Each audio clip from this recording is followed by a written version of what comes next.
قوم يؤمنون إن فرعون علا في الأرض وجعل أهلها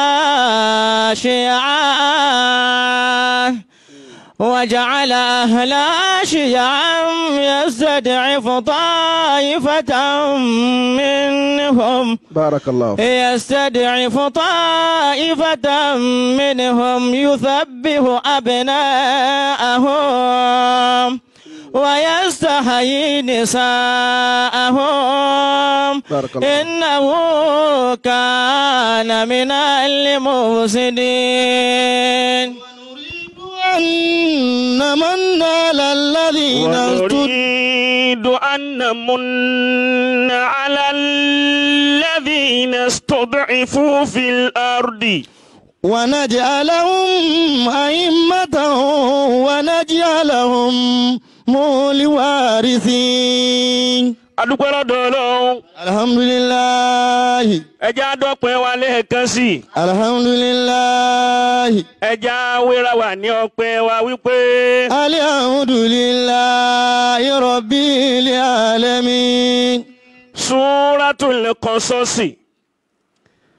súra tó ṣe pé asbabun nuzuli súra yìí àwọn àfáà wọ́n pín sáìmọye ọ̀nà ní Suratul Qasas. Àkọ́kọ́ ńbẹ̀ àwọn kan ní ìdí tí súra yìí fi sọ̀kalẹ̀ òun náà ní ibi tí Ọlọ́run ti ń sọ̀rọ̀ nípa Ànábì wa Muhammadu sallallahu alayhi wa sallam pẹ̀lú ọ̀rọ̀ Abu Tọ́líbì níbi àyà 57 tọ́lọ́run sọ pé innaka la tahdi man ahbabta walakinna Allaha yahdi man yasha'u. Ibi Ọlọ́run ti ń sọ̀rọ̀ yẹn wọ́n nítorí àyà yẹn lọ́lọ́run fi sọ Suratul Qasas yìí kalẹ̀. innaka la tahdi man ahbabta. wọ́n nítorí àyà yẹn lọ́jọ́ kó sójú kan. walakinna Allaha yahdi man yasha'u. wọ́n ní títorí àyà tí Ọlọ́run sọ nínú Suratul Qasas yẹn àwọn kan nítorí ẹ̀ lọ́lọ́run fi sọ súra yìí kalẹ̀ fún Ànábì wa Muhammadu sallallahu alayhi wa sallam. Ànábì náà ládàkọ̀lẹ̀ yòǹbó wọn kékeré. sallallahu alayhi wa sallam. àdíìsì tí wọ́n wá gbójúlé tí wọ́n fi nítorí àyà yẹn lọ́lọ́run fi sọ súra yìí kalẹ̀ àtọ̀rọ̀ Abu Tọ́líbì òun náà ni èyí tọ́lọ́wọ́n ọba tí ń sọ fún wa wípé Tọ́símì tìlíkà ayatul kitabil mubin. Tọ́símì tìlíkà ayatul kitabil mubin. ó ní haddathana Abu Abdullahi bun Abdullahi Ash-Shirazi. تلك آيات الكتاب المبين. قال ثناء محمد بن عبد الله تلك آيات محمد حمراوي. قال ثناء علي بن محمد الخرازي. تلك آيات الكتاب المبين. ثناء أبو اليمان الحكم بن نافع. أخبرني شعيب عن الزهري عن سعيد بن المسيب عن أبيه أنه قال لما حضرت أبا طالب الوفاة جاءه رسول الله صلى الله عليه وسلم.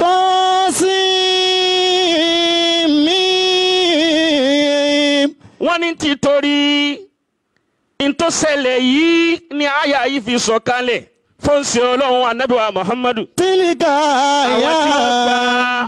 àwọn tí wọ́n gba àdísì yẹn wá ni mo kà síwájú yẹn. تلك آيات الكتاب المبين wọ́n lọ sí ọlọ́run ọ̀gá wa anabi wa muhammadu. تلك آيات الكتاب المبين wọ́n lọ anabi wọlé lọ bá Abu Tọ́líbì nígbà tí wọ́n ń pọ̀ kàkà kú tí kú dé tó fẹ́ pa wọ́n. طاسيم ọ̀yá yìí. تلك آيات الكتاب المبين nǹkan ń ṣe ọlọ́run tí wọ́n dọ́dọ̀ Abu Tọ́líbì ńgbà wọ́n dọ́dọ̀ wọ́n ń pọ̀ kàkà kú. Ànábì sì fẹ́ràn Abu Tọ́líbì púpọ̀. تلك Ànábì fẹ́ràn wọn púpọ̀ torí pé Abu Tọ́líbì náà fẹ́ràn òṣèlú Muhammadu. تلك آيات الكتاب المبين ìgbà tí ó ń ṣe ọlọ́run tó dọ́dọ̀ wọn fawajada indahu Aba Jahali wa Abdullahi bun Abi Umayya. طاسيم àwọn mùnáfìkì méjì tá Ànábì bá lọ́dọ̀ Abu Tọ́líbì nù. تلك آيات الكتاب المبين àwọn ọ̀dàlẹ̀ méjì àwọn ìlérí ibu ayé méjì. تلك آيات الكتاب المبين Abdullahi bun Abi Umayya àti Aba Jahali àwọn méjèèjì wọ́n ń bẹ pẹ̀lú Abu Tọ́líbì. Abu Tọ́líbì sì ń pọ̀ kàkà kú tán fẹ́ kú. طاسيم ó ń ṣe ọlọ́run ìwọ̀n ń sọ fún ẹ̀gbọ́n bàbá rẹ̀ pé yá àmì qul la ilaha illallah. لا إله إلا الله wí bẹ́ẹ̀ dáadáa. لا إله إلا الله gẹ́gẹ́ bí ìfẹ́ tó ń ṣe ọlọ́run Muhammad tí wọ́n ní sí ẹ̀gbọ́n bàbá wọn. طاسيم ó ní yá àmì ẹ̀gbọ́n bàbá mi ẹ wí tẹ̀lé mi. تلك Ọlọ́run yìí tẹ̀lé mi pé la ilaha illallah. لا إله إلا الله Ànábì mọ̀ pé kẹ́lìmà yẹn kẹ́lìmà tó bù háyà púpọ̀ ni. تلك آيات الكتاب المبين La ilaha illallah làwọn ń wí nísìnyí kò dọ́kàn wa. تلك La ilaha illallah àlàhálà lásán níta gbangba àtọ̀mọ̀ larí mọ́lẹ̀ yálà mọ́láwù á sì mọ̀ sí nǹkan mí kọ̀rọ̀. ẹnu lásán là ń fi ń wí kò dénú wa mọ́. تلك آيات الكتاب المبين تلك آيات الكتاب المبين Ànábì ń sọ fún pé kalimatun uhajju laka biha inda Allahi subhanahu wa ta'ala. kálímà tí mo ní kẹ́ ẹ wí ẹ̀gbọ́n bàbá mi kálímà tí mo ní ẹ wí la ilaha illallah tí mo ní ẹ wí òun ni ó fún mi lọ́pọ̀túnítì àti ṣìpẹ̀ yín tó bá dijọ́ àlìkìyámà tí ò ní jẹ́ wọ náà. طاسيم تلك آيات الكتاب المبين ọ̀sẹ̀lá Muhammadu. الله عليه وسلم Ànábì ní man qala la ilaha illallah dakhala al-janna biqalbi khalis. تلك bẹ́ẹ̀ bá wí آيات la ilaha الكتاب illallah المبين pẹ̀lú ọkàn tó mọ́ yóò wà al-janna. تلك آيات الكتاب المبين kèsè la ilaha illallah tẹnu tiẹ̀ tọ́dọ̀ tí tó gba la ilaha illallah náà gbọ́. تلك آيات الكتاب المبين. nínú àdìsí ànábì kan الله عليه وسلم. Abu Dawud àwọn náà gba àdìsí náà wá. تلك آيات الكتاب wọ́n ní qala المبين. Rasulullah sallallahu alayhi wa sallam law ju'ilat fi kiffa wa ju'ilat la ilaha illallah fil kiffa wa ju'ilat ma fi samawati wa ma fil ard. تلك آيات الكتاب المبين. àti sánmà àti ilẹ̀ tá a bá gbé sérí òṣùwọ̀n kan tá a tún wá mú la ilaha illallah tá a gbóhùn náà sórí òṣùwọ̀n kan a máa wò pé wo ni ó tẹ̀ sùnwọ̀n nínú méjèèjì Ànábì ní la ilaha illallah yóò tẹ ayé yóò sì tún tẹ ọ̀run yóò tún tẹ̀ rí.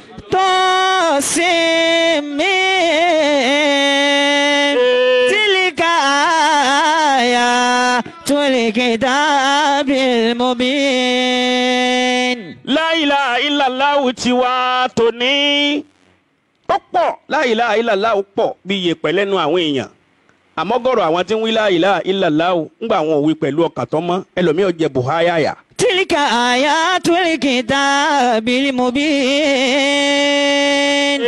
تلك آيات الكتاب المبين. ọ̀sẹ̀lá Muhammad wọ́n mọ yìí kẹ́lìmọ̀ yẹn gan wọ́n mọ bó ti tó wọ́n mọ bó ti tẹ̀sùn wọn tó lọ́wọ́ ní kí Abu Tọ́líbì ó wí. Sin tilka ayatul kitabil mubin.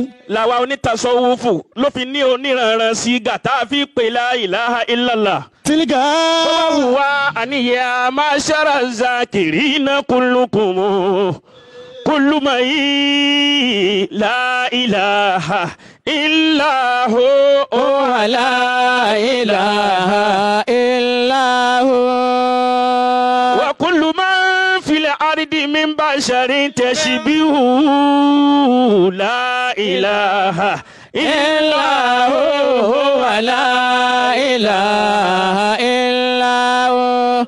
وكل من في السماء من ملك كل من في البحار من سمك تشبهه هو لا إله إلا هو لا إله إلا هو وكل ما في الأرض من شجر وكل ما في الأرض من حجر وكل ما في الأرض من بشر تشبيهه لا إله إلا هو لا إله إلا هو ولا إله إلا هو لا إله إلا هو.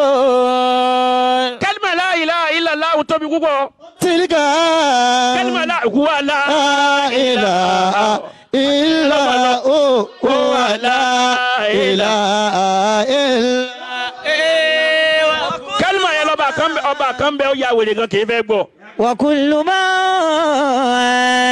kì í fẹ́ gbọ́ la ilaha illallah. في السماء من òun sì ملك òun lọ́ba ìlú wọn. ملك ó wá promote àwọn onídán ju àwọn tí ń ṣe la ilaha illallah lọ. في السماء من ملك ó promote àwọn alágbègbà ju àwọn tí ń ṣe la ilaha illallah lọ. في السماء من ملك.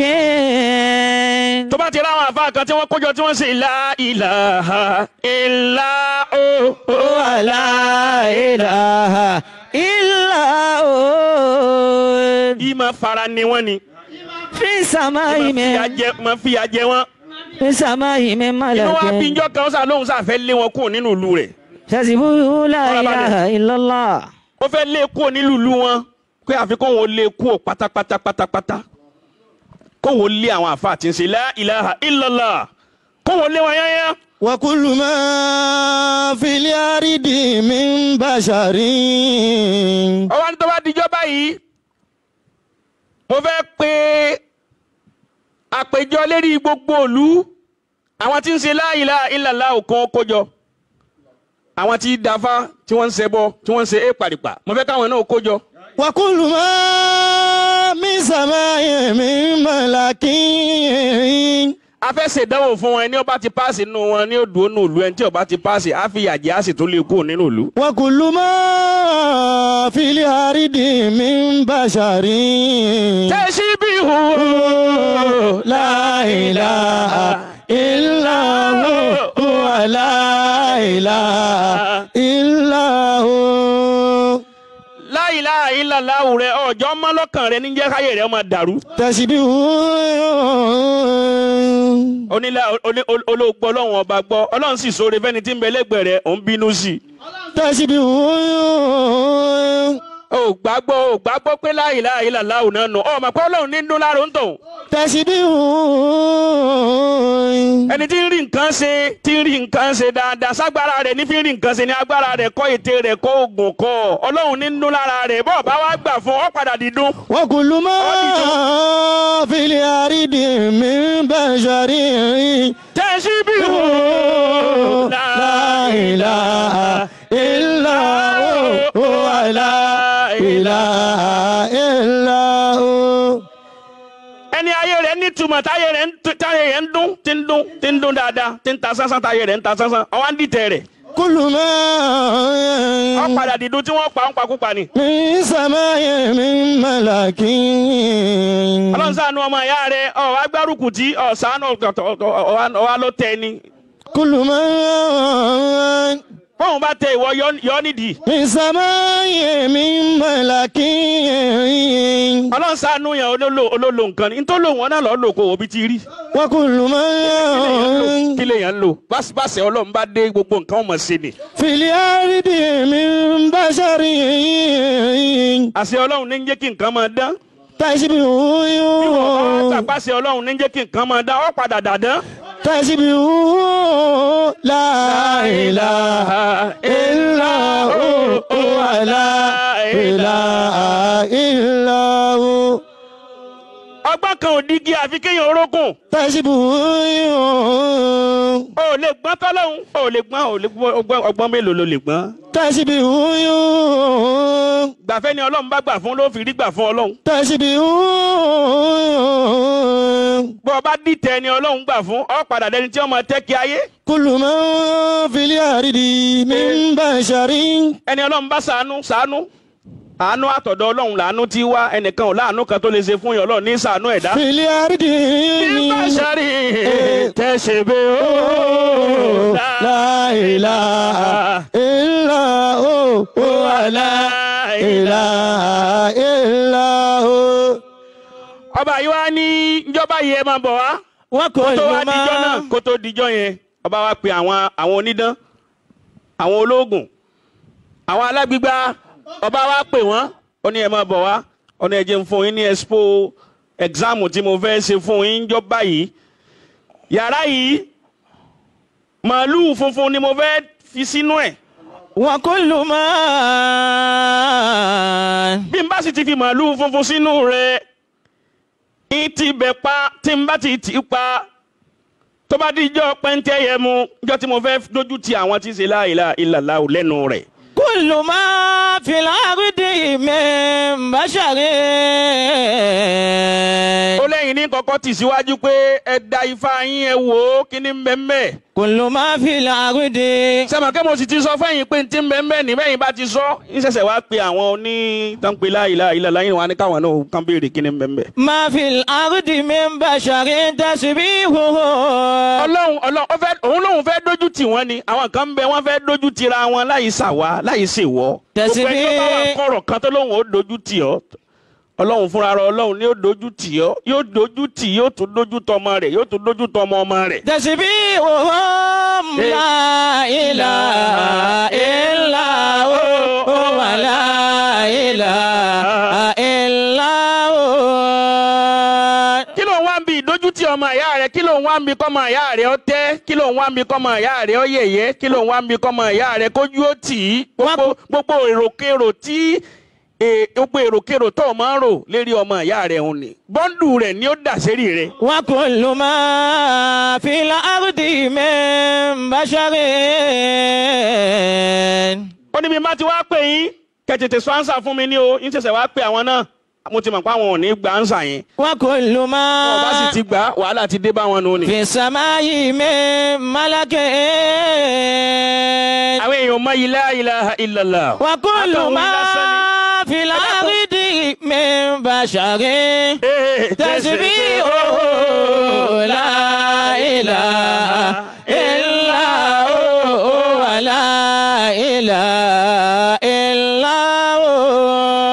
Ànábì mọ bí kálímà yẹn ti tóbi tó. وكل ما في الأرض Ànábì من mọ bí kálímà yẹn ti tóbi tó ni wọ́n fi ń sọ fún Abu Talib.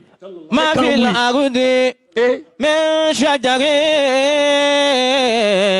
Odùjọ́ tó lóun ó dojú ti àwọn tó lóun ó dojú ti àwọn ẹni Ọlọ́run. Ó wá pe gbogbo àwọn àbá. Ó pe àwọn alágbígbá. Ó ní alágbígbá ẹ̀yin ni ẹ kọ́kọ́ da gbogbo ìlú pé gbogbo ayé pé. Ó sì sọ̀rọ̀. Ó sọ̀rọ̀ sókè.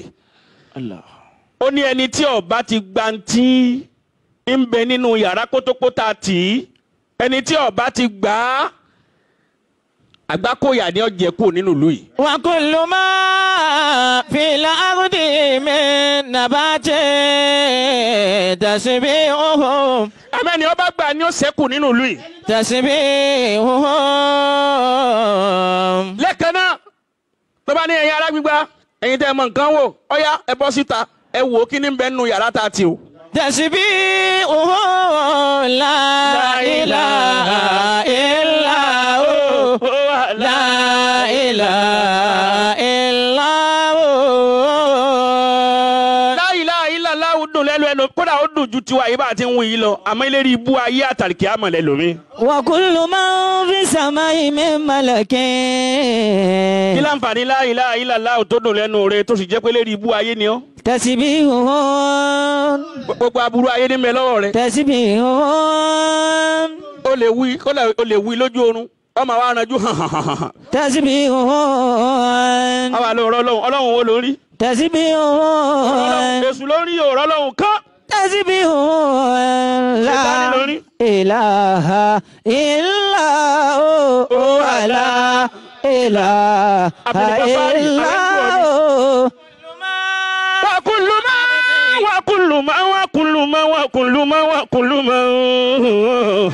Àwọn ṣẹ̀ṣẹ̀ bẹ̀rẹ̀ ní. وكل ما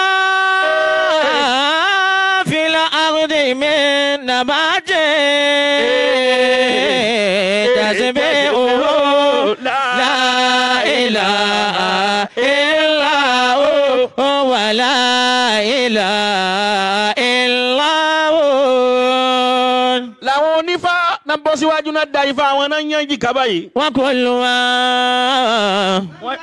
Wọ́n ń gara chicken. وكل ما Wọ́n ń gara turkey.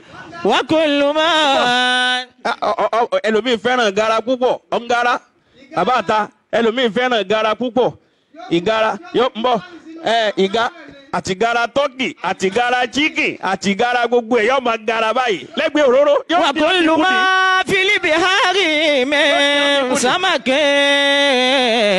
تسبيحه لا إله إلا هو لا إله إلا هو. kábíyèsí kẹ́ ẹ pẹ́ ntẹ́ ní ká wò yìí àti wò ó sì dá wa lójú dáadáa. وكل ما n ti bẹ nínú ilé kótópótó ẹ̀ tì í.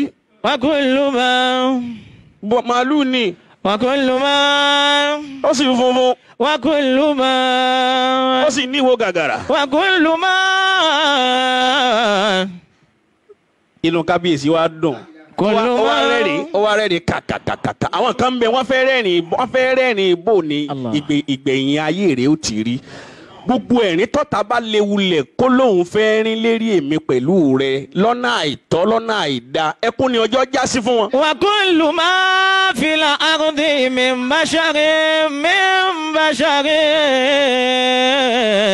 gbogbo ọ̀tá tí ń bẹ ń kọ̀rọ̀ tí wọ́n ń retí pé àwọn rẹ́rìn wa ni àwọn rẹ́rìn rẹ̀ iye ọ púpọ̀ àwọn rẹ́rìn rẹ̀ gbogbo nǹkan ń ṣe dáadáa pẹ̀lú ìgbésí ayé rẹ̀ táwọn ń bẹ ń kọ̀kọ̀ tán bẹ ń kọ̀kọ̀ pé á padà rẹ́rìn rẹ̀ ní ẹkún àtẹ̀jẹ̀ lẹ́ẹ̀padà sun pẹ̀lú ògo Ọlọ́run. wa kullu man fil ardi min basharin tasbihu la ilaha illa hu wa la ilaha illa hu. ẹ̀yọ̀ wà nábì máa ń jẹ. wa kullu man fil ardi. ń bò ya inú kábíyèsí dùn pé ó mọ̀ sínú pé àwọn eléyìí ti gbà á. kullu ma fil bihari min samakin. ó lẹ́yìn tẹ́ ń ṣe la ilaha illallah ó lẹ́yìn náà bọ́ síbẹ̀. kullu ma fil bihari min samakin. àwọn tí ń wí tán ṣe é paripa àwọn ti sọ títí wọn. kullu ma fil bihari min samakin. kí ni mẹ́mẹ́ iná ẹ̀ wò fún wa kárí. fil bihari min samakin. àwọn ẹni Ọlọ́run àwọn ẹni Ọlọ́run. fil bihari min samakin. Ọlọ́run kì í dójú tẹ ẹni rẹ̀. fil bihari min samakin. Ọlọ́run kì í dójú tẹni tí ń bá ń fẹ́ gbogbo ẹni bá lóun fẹ́ dójú tẹni tí ń bá ń fẹ́ yóò padà ṣòfò ni. kullu ma fil bihari min samakin tasbihuhu. wọ́n ní Ọlọ́run ní níta kọ́kọ́ fi fínísì ọba òun ni pé Ọlọ́run ní jẹ́ kábíyèsí ẹ̀yin ṣe kábíyèsí Ọlọ́run ní jẹ́ kábíyèsí. wa kullu ma ẹ fún wa ń ṣẹ́jú méjì. fil ardi. wọ́n wo ohun tí wọ́n fẹ́ wò bí wọ́n ti wo ohun tí wọ́n fẹ́ wò tán àwọn náà rí i wípé dáhìrì lóòótọ́ màálù funfun ní bẹ́ẹ̀. fil ardi min basharin. wọ́n ní kábíyèsí ntọ́kùn bẹ́ẹ̀ ni pé ẹ fún wa ń ṣẹ́jú mẹ́ta sí márùn-ún à ń bọ̀ wá. kullu ma fil ardi min basharin. wọ́n bá bọ́ sẹ́gbẹ̀ẹ́ kan wọ́n bá bẹ̀rẹ̀ sí ní pe Ọlọ́run. kullu ma fil ardi la ilaha illa hu wa la ilaha illa hu. innama amruhu iza arada shay'an an yaqula lahu kun fayakun. innama ya man badala sayyi'at bil hasanati badil. Allah. inna al-hasanati yuzhibuna sayyi'at. àwọn kan ní kò sáà sí ni kí ni jẹ́ pé. dhalika lidhikri. bẹ́ẹ̀. dhakiri shahidallahu ó ṣeun. annahu la ilaha illa hu ọ̀yá yìí. wal malaika ọ̀là lùbáríkà. wa ulul ilmi qa'iman wa ulul ilmi wa ulul ilmi. wa ulul ilmi qa'iman bil qisti la ilaha illa huwal azizul hakim. la ilaha illallah la ilaha illallah la la ilaha illallah la ilaha illallah la ilaha illallah la ilaha illallah la ilaha illallah la ilaha illallah. ibadallah rijalallah ayinuna bi'aunillah wa kunu aunana billah asana sabi fadilillah bihaqillah rijalallah ayinuna bi'aunillah magaditu yadi ilayka likay tamudda yadayka nahwa yadi litunkizani wa tusilani ila ma fihi rajadi فكيف رهيت تدمقني ونار الشوك في قبري يظن بنا الحسود لنا زنونا طابقت بلدي يا الله يا الله تداركنا بأهل الله لا إله إلا الله لا إله إلا الله لا إله إلا الله لا إله إلا الله. Ọlọ́run ni ojú ọdọ olójú má jẹ́ kí nǹkan mi dá olójú tójú Ọlọ́run lọ. وكل ما في البحار من سمك. wọ́n ní kábíyèsí tẹ̀ ń pera yín kábíyèsí lóòótọ́ màálù funfun ní bẹ́ẹ̀ àmẹ́ lọ́wọ́ ó ti di dúdú. وكل ما في البحر من سمك إنما أمره إذا أراد شيئا أن يقول له كن فيكون. ó ti di dúdú inú kábíyèsí dùn pé ẹ̀sìn yìí dé lónìí. وكل ما في الأرض من بشر تسبيحهم لا إله إلا الله. ẹja àwọn àfa àtàná là ń sọ yìí àwọn àtàná wọn bá pe Ọlọ́run lẹ́ẹ̀kan náà yóò dáhùn ní. إنما أمره إذا أراد yóò dáhùn lẹ́ẹ̀kan náà. إنما bẹ́ẹ̀ ni bàbá wa ti pé nísì. أمره láìláìlá láwùn náà làwọn náà fi lẹ̀. إذا أراد شيئا ó bẹ̀mí náà wí ó bá wọ̀ náà wí. أن يقول له ẹja lọ padà síbi la ilaha illallah. فيكون. kágbàgbé gbogbo tọ́lọ́wọ́n bá bá ṣe Ọlọ́run ló ṣe. wọ́n sì lọ sílẹ̀kùn náà ńgbà wọ́n sílẹ̀kùn náà wọ́n sì bá màálù dúdú mbẹ̀. وكل ما في الأرض من بشر. kẹ́lìmà yẹn náà là nábì wá ń sọ fún Abu Talib ìpè wa Abu Talibi kẹ́lìmà yìí ni mo fẹ́ kẹ́ ẹ wí bẹ́ẹ̀ bá wí òun ni ó jẹ́ kí n lè ṣokùnfà kí n lè sì pẹ́ yín lọ́dọ̀ Ọlọ́run. وكل ما في البحر من سمك. كلمة أحج لك بها عند الله سبحانه وتعالى. وكل ما في الأرض من بشر. فقال أبو جهل وعبد الله بن أمية يا أبا طالب. àwọn eléyìí ibú méjì nù. كل ما tí wọ́n dúró ti Abu Talib lọ́rùn. كل ما àwọn alágbàkọ méjì. ń bẹ lára kó wá náà. àwọn alátakò ẹlòmíín bẹ tó fẹ́ ṣeré fáwọn èèyàn àmọ́ àwọn tí ń bẹ lẹ́gbẹ̀ẹ́ rẹ̀ lélẹ́rí ibú ni wọn ò jẹ́ kó róore ṣe. wọ́n máa kọ̀ndẹ́mù àwọn èèyàn. bí wọ́n bá máa yàn kọ̀ndẹ́mù tó ń kọ̀ndẹ́mù àwọn èèyàn kankan má fi róore ṣe fún wọn fúnra rẹ̀ Ọlọ́run ni ó kọ̀ndẹ́mù wọn náà. وكل ما من سماء من ملك تسبح لا إله إلا هو لا إله إلا هو. ẹlòmíín lẹ́mìí àti ṣoore fún yàn ẹ̀mẹ́ni tí ń bẹ lẹ́gbẹ̀ẹ́ rẹ̀ píye rẹ̀ àmọ́ àwọn agbọ̀rọ̀dún rẹ̀ àwọn ni wọ́n kó sí i lọ́pọlọ pé kó má fi ṣàánú fáwọn èèyàn bí àánú wọn bá fi bọ́ sọ́wọ́ àwọn èèyàn tó ṣokùnfà rẹ̀ àánú Ọlọ́run ò ní bọ́ sọ́dọ̀ tiẹ̀ náà. وكل ما في الأرض من شجر. àbí bẹ́ẹ̀ kọ́ ni. كل ما ó ń ṣe tánàdì ó ń dínà oore àwọn èèyàn. كل gbogbo ẹni bá mọ èèyàn gbogbo ẹni bá mọ oore dínà lọ́dọ̀ àwọn èèyàn fúnra Ọlọ́run ó dínà oore tiẹ̀ náà. وكل ما في الأرض من شجر.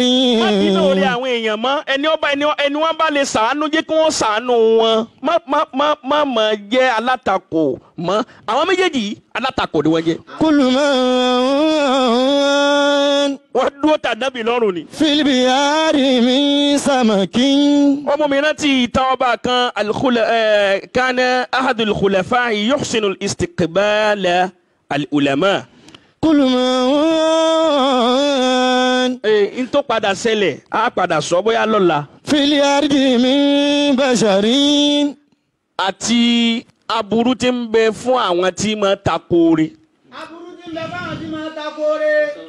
àwọn onísábàbí burúkú. àwọn onísábàbí burúkú àwọn aláníyàn aburú tí ń bẹ fún wọn. a sọ lọ́la. a sọ tó bá dọ̀la. kí ni Abu Talibi padà ṣe ńgbà tá Ànábì ni ó ṣe la ilaha illallah a sọ lọ́la. كل ما في الأرض من بشر. ẹgbẹ́ bá ti sọ pé aago 5 sago 6 náà la máa ṣe. aago 5 sago 6 náà la máa ṣe. Ọlọ́run kó wọlé Ànábì kó tún bùn wọn lálàáfíà jù báyìí lọ. آمين. Subhanallah.